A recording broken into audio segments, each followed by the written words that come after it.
Hello, mob monstrosities. Hello once again.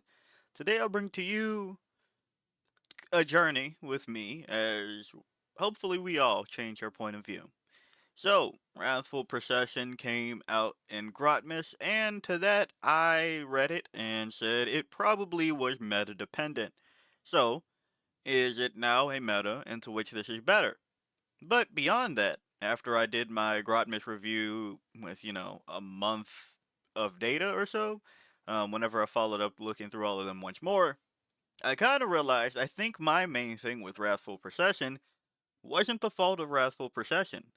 I think it was me not valuing Black Templars as a faction more so. So, with that, it's been some time for me to I guess, experiment a bit more. Now, I will say I'm not a Space Marines player. Not necessarily experiment, but the things that have happened around Wrathful Procession and Black Templars, there's been more things that I think it's fair to come back now and try to see the value of Wrathful Procession with, well, the juggernauts it will be compared to. So I want to show a couple of things and I guess make an argument for why you might actually use Wrathful Procession now, right? So let's get into it. What do you have with Wrathful Procession? You get Zealous Litanies. At the start of the battle round, you can select one of them below, and it applies to all of your Space Marine infantry and all of your Space Marine mounted. Cool. Add 2 to move with Chorus of Relentless Hate and +1 for advance rolls. Nice. Rite of Perfervid Wrath. Add 1 to the strength characteristic of melee weapons equipped by models in this unit. Cool. Chant of Deathless Devotion. 5 up invulnerable save against ranged attacks. Good. Restrictions, you can use Black Templars, can't use other factions. Other chapters, sorry. So, that is okay. I think my mind auto completed my opinions on it first go around because of playing Synaptic Nexus Tyrannage for a bit, like that I or liking them enough. That one is probably one of the detachments that hasn't been on the table per se as much. But looking at it enough where I have my rants and my feelings about the style of it. And the reason I'm back at Wrathful Procession is because the Sisters players that have been trying new things, a good number of them are on Penitent Host. So I was thinking about making this another one of the videos where I go over all of the ones that have this type of layout, but you ultimately come to that you still have to wrestle against one Juggernaut, and we'll get to that in a second. But Wrathful Procession, you would go with, why am I going to use this over Righteous Crusaders? And to that, I've learned a key thing after Grotmess. It's don't listen to Imperium players. You all don't know what you're talking about your own stuff sometimes. A lot of times. Because I'm still mad about Angelic Inheritors. But jokes aside, truly, why would you use it over Righteous Crusaders? Well, with Righteous Crusaders, you are locked into one of these things, one of these 4 Templar vows, for the rest of the battle. Compared to Wrathful Procession, into which you get to pick and choose when the time is right for what it may be. And then, looking at Righteous Crusaders, Templar vows, they are mainly melee focused, as Black Templars are, not going to say that they aren't. But here's the other kicker, right? So, with Suffer Not the Unclean to Live, you have Lethal. With Uphold the Honor of the Emperor, Feel No Pain 6 up, and Leadership 5 up. Okay, Abhor the Witch, Destroy the Witch, 4 up invuln against psychic attacks, Anti-Psyker 4 up, and accept any challenge, no matter the odds, sustained hits 1. So, this, before I put them next to each other, I'm going to go ahead and skip to the Juggernaut, Gladius Task Force. Because both of them have probably a simpler answer as to why this might be on the menu more than the other two. Gladius Task Force, we all know it. You get one of the doctrines once per battle, so and so. Devastator Doctrine, eligible to shoot, in which you advance. Also, still don't understand why this is an assault doctrine when that is the rule for assault. Tactical Doctrine, This unit is eligible to shoot and declare a charge in the turn in which it fell back. Okay? An Assault Doctrine. This unit is eligible to declare a charge in the turn in which it advanced. Cool. So, both of these have a thing that gets kind of negated by the next tab. Castellans. Castellans have your unit is eligible to shoot and declare a charge in which it fell back, and it gives the unit lethal hits. So that means for one of your turns in Gladius Task Force, if you choose to use any Castellans, Tactical Doctrine does nothing for you. And then, going over to Righteous Crusaders, well, you won't take Suffer Not the Unclean because you're already getting lethals. So, not really there. Now, to the next point and the reasonable next question. Well, with Righteous Crusaders, if I take a Castellan, I could still take Accept Any Challenge no matter the odds. To which we get to the next part of why you might take Wrathful Procession over Righteous Crusaders. The stratagems are better, in my opinion, my humble opinion. Okay, looking at them comparatively, they're pretty much better. Right? Now, mind you, Fueled by Faith, this one is a bit more, it's not that good, right? It's not that good. But for competitive players, there seems to be a want for mortal wound protection. Now, is it ideal that it's in a stratagem? No.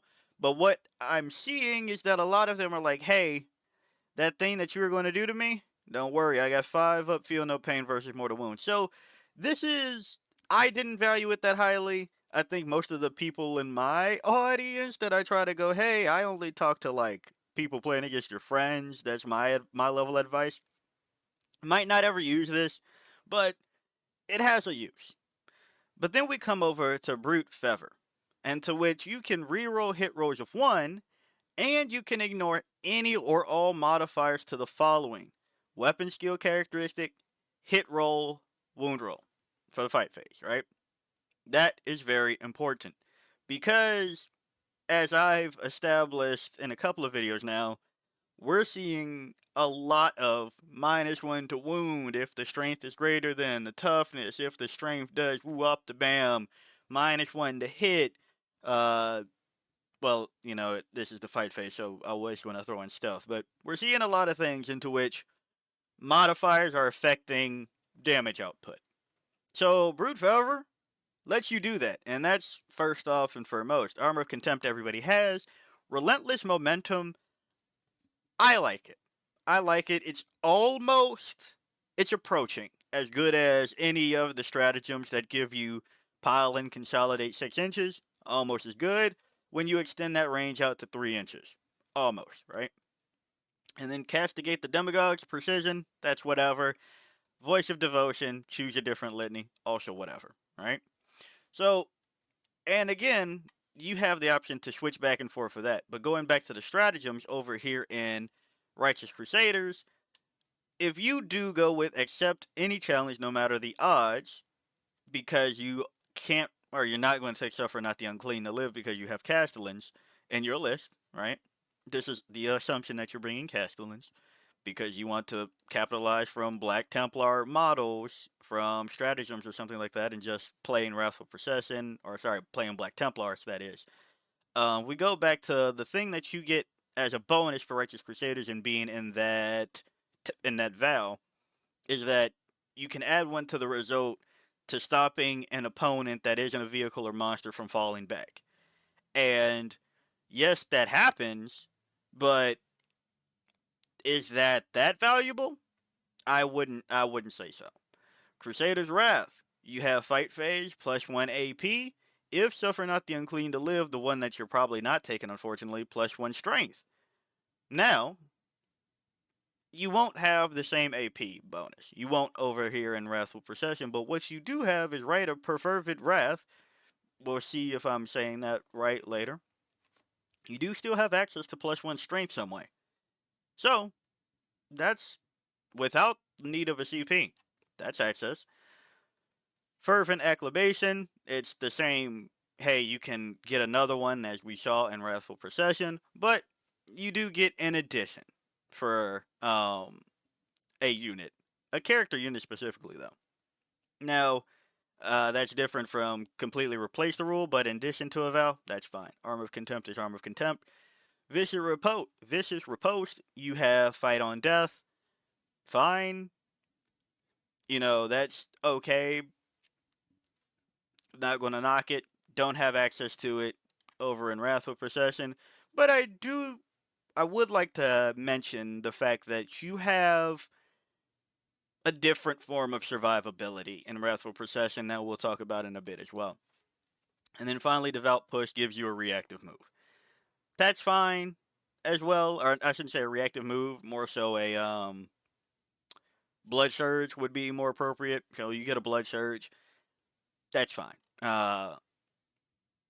It's okay. I think the trade-offs are that do you value +1 AP in fighting, fight on death, make them not be able to fall back, and Blood Surge, or do you value reroll hit rolls of 1, ignore mods, feel no pain against mortal wounds, larger eligible to fight, precision without needing a character essentially, and yeah, that's that's what the trade-off is, and I think there's a good argument for taking this just for brute favor, if I'm being honest. That's like really strong.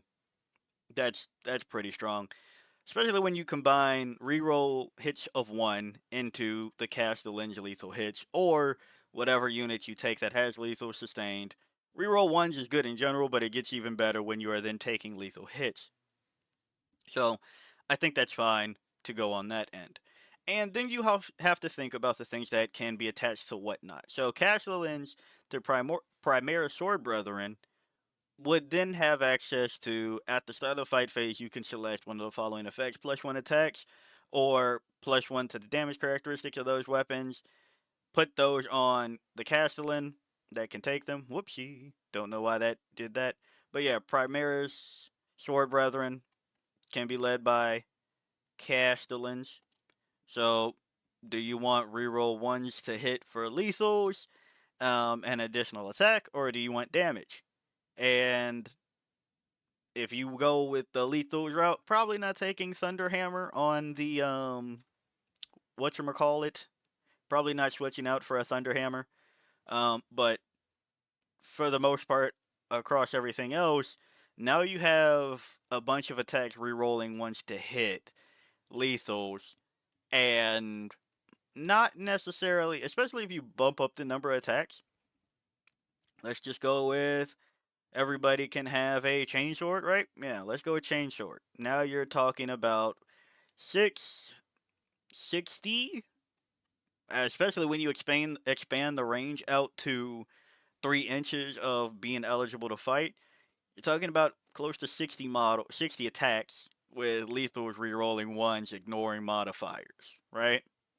That's just in that example. Now, do you want to spend 300 points for Primary Sword Brethren? Usually the answer would be no, right? Usually the answer would be no, because that's a lot. They're still squishy. They won't be able to get anywhere, but that's exactly what Wrathful Procession does attempt to fix, and I think it gives a bit more consideration to figure out if you can actually do it. I don't have experience putting 300, putting 30 Primaris Sword Brethren on the table, but for the people that do want a Black Tide, you have 5 up invulnerable save against ranged attacks for that unit until they get up there, or if you feel that they're not in danger of getting shot from an angle, +2 to move. And then +1 advance if you want to do that as well. And with Pyrebrand for 25 points, putting that on a Castellan, which is a Black Templars model, they now have stealth and a 5 up invuln, so they can march up the board and then deliver 60-ish attacks, right? And that's just them, not including the addition of the Castellan's attacks, right? So it does come down to, do you want to play with the Castellan today? From my opinion.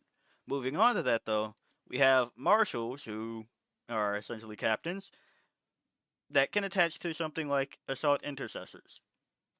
Then you have reroll wound rolls of one, or possibly the entire wound roll, as well as possibly attaching these into castellans or marshals that now give you reroll hits of one, reroll wound roll, ignoring mods, possibly lethal if you're again on the castellan. And that's the assault intercessor squad. And again, because now there's a fuck ton of models that you might want to keep a little bit more alive, 5 up invuln at range is pretty decent. Or if you just need to get them up the board even faster, giving all these models 8 inches of movement is fine. Or say it's for a unit that you don't necessarily need the lethal aspect of everything. You know that you're going to engage, or you're engaging another army that is of the same ideology, right? You go into a green tide, and I was going to say unending swarm, but I know I should give up on that. But you know, something where it doesn't really, you don't need the lethals. You now have the +1 strength. Yes, you don't have the sustained, right? You're not going for the sustained on it, but now you don't have to rely on sixes. Now you're just wounding shit because you're breaking past break points, hopefully, right? If we're looking at us taking our chain swords to, or you all taking your chain swords from strength 4 to strength 5, going into, let's just say, Green Tide again, right? Orcs, the boys are T5, so instead of wounding them on 5s, you're wounding them on 4s, and because you don't need the damage, you probably take more attacks, and again for the lethals, yeah, you could just clear boys out. I know everybody's talking about the Breaker Boys and the Tank Busters. Yeah, guess what? Now your Primary Sword Brethren, that good luck getting all of them with a 5 up invuln save, right? Now, don't get me wrong, Tank Busters probably could if they really wanted to, but that's the next question. Do they want to? Now, that's just assuming if you go with the Black Tide aspect of it. But, you know, Marshall, Assault Intercessor Squad, makes a little bit more sense now. And I looked over at the Apothecary Biologist, who also, if you want to continue this giving lethal hits and playing up to the reroll hit rolls of one stratagem, which as we do, right? I know you might be looking at this video and going, I don't know if I'm going to play one detachment just for one stratagem. And then I'd ask you, look at how many times we do that. It sounds a lot stupider on paper, doesn't it? But then the more we look at some things, we go, huh, I guess I did play for the detachment rule plus one stratagem and call it a day, right? Uh, Invasion Fleet Tyrannage, hey, that's our spiel over there. But you know, you do realize how often you do that more often. And besides that, this is still good, and these are still good to also have, right? These are still good to have in the back pocket, especially these two. This is everybody, all the Space Marines get it. Against mortal wounds. If people are trying to mortal wound out your bodies of Primary Sword Brethren because they just threw grenades or something, trying to free some shit up instead of throwing it at a tank, I guess. You know, something like that would be a little bit decent. And then that makes more sense that why I might spend 1 CP for a 5 up Feel No Pain versus Mortals. Whereas, no, you have to get through this block of my shit. Good luck. Precision? Yeah, with a bunch of bodies, giving them precision, excuse me, we'll pick up probably whatever the fuck that needs to be picked up. Especially, again, going to castle and lethals and rerolls. Alright? So you have access to Apothecary Biologist, which can attach to shit like Heavy Intercessor Squad. T6, 3 up save, 3 up wounds, 3 wounds, not 3 up, 3 wounds for 10 models gets a little bit tougher when they are 5 up versus ranged, right? That means my Exocrine, that if I gave it Ignore Cover and Crusher Stampede, you still get a save of 5 up invulns, right? All the ignore cover benefits of cover stripping shit that we're seeing, you still can take heavy intercessors and give them a way to sustain themselves or endure, I guess would be more appropriate. Instead of just relying on the fact that they are T6. And that's for 10 models. Now, are they better in range than they are melee? Yeah. But to that other point, here's the other thing that I wanted to say about that. When I was looking at Zealous Litanies a bit, I was like, well, maybe if Righteous Crusaders is definitely tailored to melee, right? There's no question about that. Maybe there's hope for Wrathful Procession to be the ranged aspect of it. That's not too true, right? But the beauty of it is that getting bonus movement and having a essentially protection against ranged attacks. And again, my line of thinking was, well, if it's harder for them to shoot me, I could just shoot them, right? Uh, this works both ways. So if you have a couple of units that are better at shooting, and your opponent can't lift them because of shooting, and then it's time for them to move, you have that. Oh, and the other thing that I wanted to mention about Gladius Task Force, right? You have a lot of I need to advance to get benefits. That knocks you out of mission play. If you advance, can't do an action, right? Unless it's a special rule, and then you have your battle line, so on and so forth.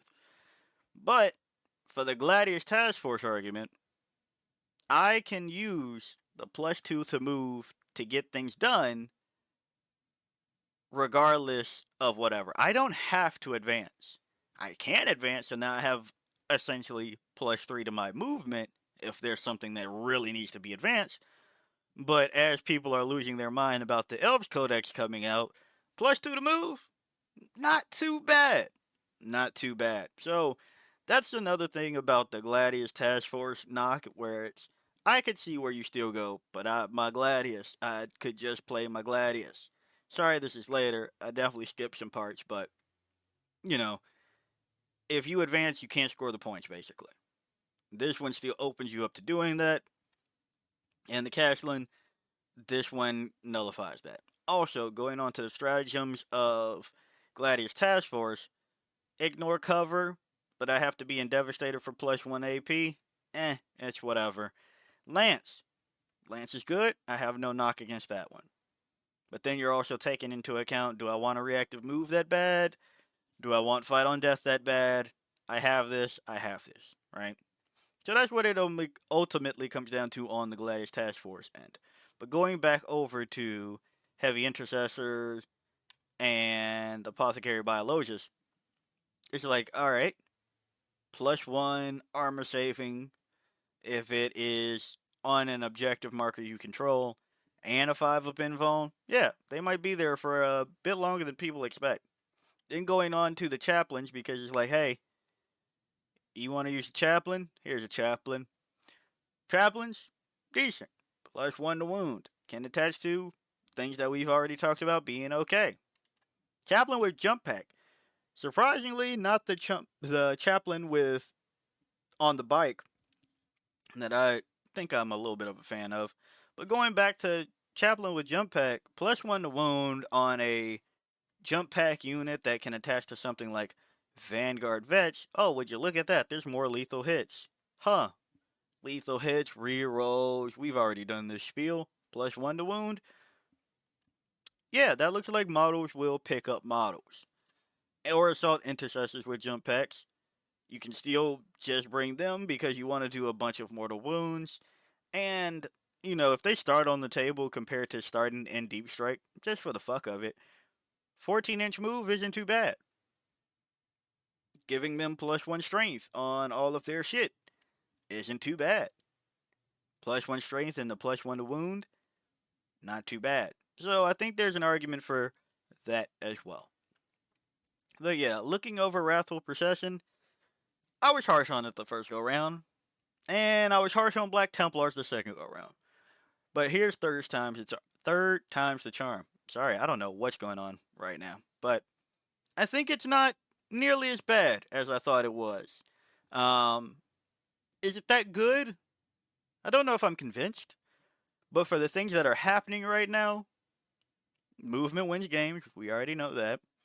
And the things that are accessible in the Space Marine Codex, yeah, it's time to just use different models, I guess. So, this isn't as Black Tide is dead as people thought, I think. I know that the nerf, points wise, definitely hurts. But, I don't know. I think there's a reason for it. Not a good reason. Not a great reason. Not saying it is. But, I think Wrathful Procession could be taken out a little bit more and probably have better results than initially thought. So yeah, if you like the video, like it, got a comment for me, comment, and until next time, peace out, my monstrosities.